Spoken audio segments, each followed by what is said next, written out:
Buenos días, estimados estudiantes de la Tecnología Superior Universitaria en Emergencias Médicas. Es un verdadero gusto darles la bienvenida a esta primera sesión de nuestra segunda unidad de la asignatura de Epidemiología. Si en la unidad anterior exploramos la historia y la razón de ser de nuestra disciplina, hoy vamos a adentrarnos en el lenguaje mismo con el que se escribe la ciencia de la salud, los datos. Específicamente, nos enfocaremos en los tipos de datos y escalas de medición en salud, nominal, ordinal, intervalo y razón, y analizaremos por qué la calidad del dato prehospitalario no es un simple trámite administrativo, sino una cuestión de vida o muerte a nivel poblacional. Quiero que empiecen esta clase borrando de su mente la idea de que medir es solo usar una cinta métrica o contar segundos en un reloj. En el contexto de una ambulancia en movimiento, con la sirena encendida y un paciente crítico a bordo, medir es un acto cognitivo complejo. Es el proceso mediante el cual ustedes, como futuros profesionales, asignan valores a las propiedades de un sistema biológico caótico para convertirlo en información manejable. Cuando ustedes ven a un paciente pálido, sudoroso y con alteración de la conciencia, su cerebro está procesando señales cualitativas. Pero cuando registran presión arterial sistólica de 80 milímetros de mercurio y lactato de 4 milimoles por litro, están transformando esa realidad en datos duros que permiten tomar decisiones clínicas inmediatas y a la vez alimentar la vigilancia epidemiológica nacional. Para entender esto, debemos partir de la base teórica, la anatomía de la variable. En epidemiología, una variable es cualquier característica que puede cambiar de un individuo a otro o en el mismo individuo a lo largo del tiempo. Pero aquí viene el primer desafío conceptual que enfrentarán en la calle, la diferencia entre variables latentes y variables manifiestas. Una variable latente es un constructo teórico que no podemos ver directamente. Por ejemplo, la gravedad del trauma. No existe un gravedómetro que ustedes puedan ponerle al paciente y les marque un número. Lo que sí existen son las variables manifiestas, que son los indicadores observables que usamos como sustitutos. Usamos el Injury Severity Score o ISS, calculado a partir de sus hallazgos anatómicos, para inferir esa gravedad latente. Si eligen mal el indicador, si deciden medir la gravedad solo por si el paciente grita o no, están operacionalizando mal la variable y su diagnóstico será erróneo. Ahora bien, la primera gran división que deben dominar es la dicotomía entre lo cualitativo y lo cuantitativo. Las variables cualitativas o categóricas responden a la pregunta ¿qué es? Sirven para clasificar. Si en su reporte ponen sexo masculino, seguro, IESS o etnia, mestizo, están usando variables cualitativas. Son etiquetas. Por otro lado, las variables cuantitativas o numéricas responden a la pregunta ¿cuánto?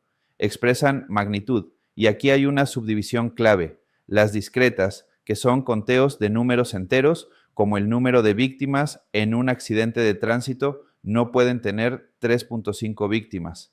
Y las continuas, que pueden tener infinitos valores decimales, como la temperatura corporal, que puede ser 37.5 o 37.54 grados, dependiendo de la precisión de su termómetro. Pero no basta con saber si es número o letra. La potencia de lo que pueden hacer con esos datos depende de la escala de medición. Tenemos 4 escalas jerárquicas propuestas por Stevens y cada una tiene reglas estrictas. Empecemos con la más básica, la escala nominal. Como su nombre lo indica, sirve para nombrar. Aquí los valores son etiquetas sin orden ni jerarquía. Solo nos dicen si A es igual o diferente de B.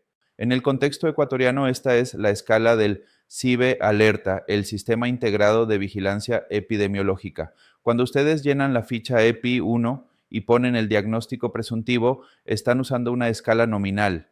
Si ponen dengue o cólera, no están diciendo que uno sea matemáticamente más que el otro, son entidades distintas. El ejemplo más crítico de una variable nominal en su trabajo es la dicotomía vital, vivo o muerto. Es binaria, no hay medio muerto. Esta clasificación nominal dispara protocolos legales y operativos totalmente opuestos, o inician soporte vital avanzado o inician el levantamiento de cadáver. Otro ejemplo cotidiano es el código C y E10 que deben registrar. Si se equivocan y clasifican un caso de sarampión como rubeola, están introduciendo un error nominal que puede desatar una falsa alarma epidemiológica, o peor aún, retrasar la contención de un brote real. Y ojo con el abuso de la categoría otros.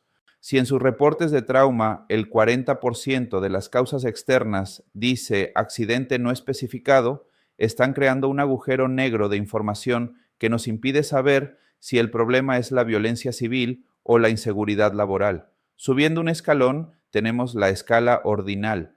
Aquí ya existe un orden, una jerarquía. Sabemos que A es mayor que B, pero no sabemos cuánto. La distancia entre categorías no es constante. La medicina de emergencias vive de estas escalas para objetivar la subjetividad. El ejemplo clásico es la escala de coma de Glasgow. Tenemos una puntuación de 3 a 15. Sabemos que un paciente con 8 está peor que uno con 14, pero, y esto es vital que lo entiendan, la distancia clínica entre 13 y 14 no es la misma que entre 3 y 4. Perder un punto cuando estás alerta no es lo mismo que perderlo cuando estás en coma profundo. Otro ejemplo es el triaje START que usamos en desastres. Clasificamos en negro, rojo, amarillo y verde. Es ordinal porque rojo es más urgente que amarillo, pero no podemos promediar los colores. Un error matemático gravísimo que veo frecuentemente en tesis y reportes es calcular el Glasgow promedio de un grupo de pacientes. Si tienen un paciente con Glasgow 3, muerte cerebral inminente, y otro con 15, sano, el promedio matemático es 9, que indicaría un trauma moderado. Pero la realidad clínica es que tienen un cadáver y una persona sana. La media aritmética destruye la información en escalas ordinales. Lo correcto estadísticamente es usar la mediana. Pasando a las escalas cuantitativas, llegamos a la escala de intervalo. Aquí ya tenemos orden y la distancia entre valores es constante, pero el cero es arbitrario, no indica ausencia del atributo. El ejemplo paradigmático es la temperatura en grados Celsius. El 0 grados no significa ausencia de calor, es simplemente el punto de congelación del agua. Por eso, matemáticamente no podemos decir que un paciente con 40 grados de fiebre tiene el doble de temperatura que uno con 20 grados de hipotermia severa. Las proporciones no funcionan aquí, solo las diferencias. En su práctica, esto es relevante al usar termómetros infrarrojos. Si no entienden que están midiendo un intervalo relativo y que el dispositivo tiene un margen de error, pueden dejar pasar una sepsis o una hipotermia real en un paciente expuesto al frío de nuestros páramos andinos. Finalmente, la escala más potente, la escala de razón, tiene todo lo anterior más un cero absoluto que indica la nulidad del atributo. Aquí sí podemos multiplicar y dividir. La mayoría de sus signos vitales son de razón. Una frecuencia cardíaca de 0 latidos por minuto es asístole, ausencia total de latido. Una presión arterial de 0 es colapso circulatorio. El tiempo es una variable de razón. El tiempo 0 es el instante del accidente. La magia de la escala de razón es que permite crear índices derivados complejos. Piensen en el índice de shock. Se calcula dividiendo la frecuencia cardíaca para la presión sistólica. Si tienen un paciente con 110 de frecuencia y 110 de sistólica, la división da 1.0. Un valor mayor a 0.9 indica shock oculto, aunque la presión parezca normal. Esta operación matemática, que salva vidas al detectar inestabilidad antes del colapso, solo es posible gracias a las propiedades de la escala de razón. Lo mismo aplica para la dosificación de fármacos. Calcular miligramos por kilo de peso es una operación de razón pura. Si se equivocan en el peso, el error se magnifica linealmente en la dosis, pudiendo causar toxicidad. Ahora, ¿de qué sirve saber todo esto si el dato que recogen es basura? La calidad del dato prehospitalario es el talón de Aquiles de nuestro sistema. La recolección de datos en la calle ocurre en un entorno hostil: lluvia, ruido, sangre, estrés. Esto nos lleva a los tipos de error. Primero, el error aleatorio. Son fluctuaciones impredecibles. Si la ambulancia va saltando por los baches de una vía rural en Manabí, el pulsioxímetro va a dar lecturas erráticas. Eso es ruido, se corrige tomando varias mediciones y promediando, pero el verdadero enemigo es el error sistemático o sesgo. Es una desviación constante de la verdad. Imaginen que tienen un tensiómetro descalibrado que siempre marca 10 milímetros de mercurio menos. Eso generará que, sistemáticamente, subestimen la hipertensión en toda la población que atiendan, o el sesgo del dígito terminal, esa manía humana de redondear la presión a ceros o cincos. En los registros del SIU 911 vemos miles de 120 sobre 80 y casi ningún 118 sobre 72. Al redondear, están transformando artificialmente una variable continua en una discreta, perdiendo la sensibilidad para detectar cambios sutiles en el estado del paciente, como una presión de pulso que se estrecha, signo temprano de shock. También existe el efecto de Halo en las escalas ordinales. A veces, inconscientemente, puntuamos peor el Glasgow de un paciente sucio, con sangre y vómito, y mejor el de un paciente bien vestido, introduciendo subjetividad en una escala que debería ser objetiva. Además, la calidad del dato tiene un componente de bioseguridad. El soporte del dato, sea la hoja 0, 02 física o la tablet, viaja de la zona sucia, la escena, a la zona limpia, el hospital. Puede convertirse en un fómite, un vector de transmisión de enfermedades. Los protocolos modernos exigen desinfectar estos dispositivos tras cada uso para asegurar que el proceso de extraer el dato no introduzca patógenos en la cadena de atención. El instrumento donde todo esto converge es el formulario 002, la hoja de atención prehospitalaria. No es un papel para archivar, es un documento médico, legal y epidemiológico. Tiene campos nominales, dirección seguro, ordinales, escalas de trauma y de razón, signos vitales, tiempos. Un formulario incompleto es un agujero en la vigilancia nacional. Si ustedes no registran la dirección exacta con georreferencia, es imposible hacer el cerco epidemiológico si ese paciente tenía una enfermedad contagiosa. Si no registran los tiempos con precisión de reloj suizo, hora de llamada, despacho, salida, llegada, es imposible calcular los indicadores de eficiencia del SEM y saber si estamos llegando a tiempo para salvar vidas. Como solemos decir en la gestión de calidad, lo que no está escrito no se hizo y lo que no se mide no se puede mejorar.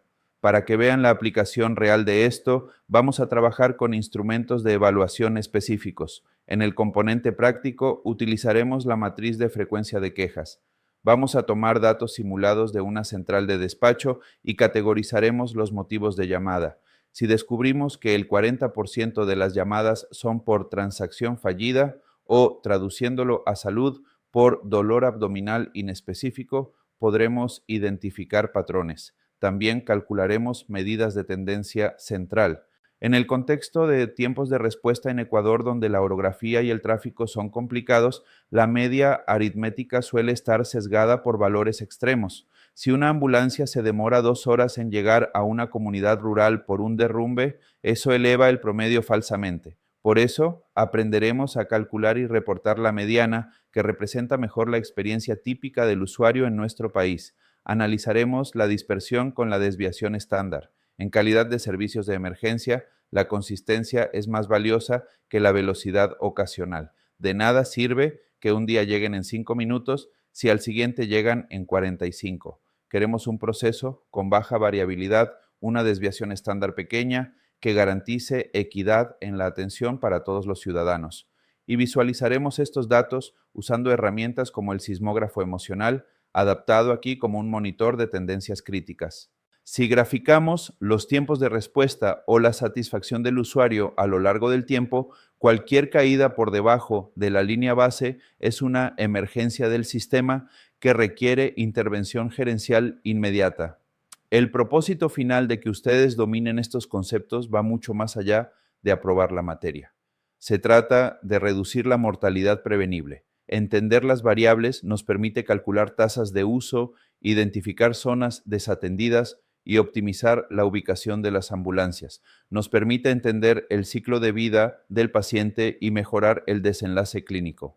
En el marco de la Ley Orgánica de Protección de Datos Personales de Ecuador, Entender la naturaleza del dato nos ayuda a aplicar la minimización, recolectando solo lo estrictamente necesario y protegiendo la privacidad del paciente. Ustedes se están formando para ser arquitectos de información en salud. No quiero que salgan de aquí siendo solo operativos, quiero que sean analíticos. Quiero que cuando estén llenando una hoja 002 a las 3 de la mañana bajo la lluvia, entiendan que ese dato que están escribiendo es parte de una estadística nacional que servirá para comprar más ambulancias, para mejorar los protocolos de trauma o para detectar una epidemia antes de que sea tarde.